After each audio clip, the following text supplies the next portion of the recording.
A former Japanese gang member happened to witness a forced organ practice in a China hospital where a Falun Gong practitioner was placed on an operating table, anesthetized, tendon being cut, tied, and ready for the liver to be carved out.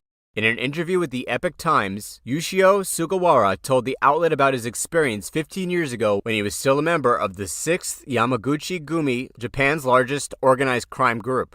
He left the gang group in 2015 and is now an economic commentator with over 200,000 followers on Twitter. It was back in August 2007 when his friend's brother was in serious condition and needed a liver transplant to survive. However, at the time, liver transplants could only be performed in the United States, France, or China.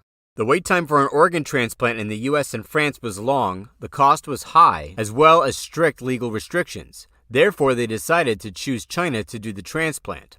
Through a Chinese broker in Japan, the family found the General Hospital of the Armed Police Forces in Beijing, which is well known for liver transplants.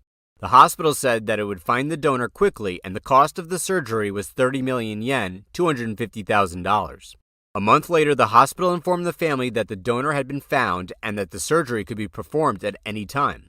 The surgery required albumin. Before the operation, the quality of albumin at the hospital was not good and could not be used. At that time, buying the solution in China was not easy and needed a special permit. Therefore, Sugawara became involved with the family by smuggling albumin from Japan to China and happened to know the inside story. After giving the solution to the hospital, he visited his friend's brother in person the day before the operation. The doctor in charge, who could speak Japanese fluently, told him that the donor was next door and asked if he wanted to take a look.